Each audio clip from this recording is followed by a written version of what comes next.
Who is CUFI mentioned in Macklemore's Hind's Hall? CUFI stands for Christians United for Israel. It's an interest group started in 2006 by prominent Christian Zionist pastor John Hagee, and currently the largest Christian Zionist organization and really the largest pro-Zionist organization in America, with a membership of about 10 million people.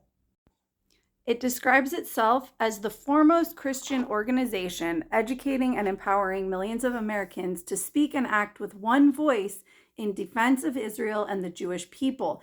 They aim for diversity that would, quote, maximize our impact in communities, in the media, on campus, and in our nation's capital. CUFI is mostly a grassroots organization doing things like organizing annual networking summits where members visit legislators at the Capitol, and it publishes a really vast array of educational and promotional materials. It's not explicitly a political action committee or super PAC which contributes funds to political campaigns. Macklemore also mentions AIPAC, which does contribute funds for political campaigns. It stands for American Israel Public Affairs Committee and is committed to pro-Israel policies that strengthen and expand the U.S.-Israel relationship. Its membership is far smaller than CUFI. It's at about 3 million people. Macklemore, like many others, attribute the U.S.-Israel policy to the Israel lobby, an umbrella term for AIPAC and CUFI and some other smaller organizations.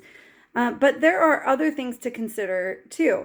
According to the website Open Secret, lobbying for Israel amounted to about 4 million in 2020.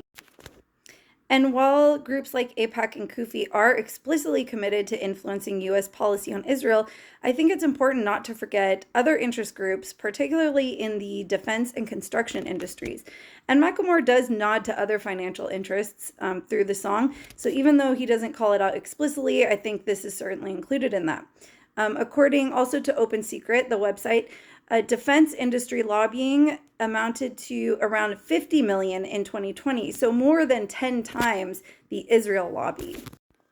There was a big Supreme Court case in 2010, Citizens United versus the Federal Election Commission, that actually ruled that it is unconstitutional for the government to limit campaign contributions from corporations, nonprofits, and other organizations. Overturning this ruling has been central to a lot of progressive causes. So I think that the receipts for the Hind's Hall song go a little further than AIPAC and CUFI to even include the Citizens United ruling, especially since defense industries arguably have the most to gain by an ongoing war.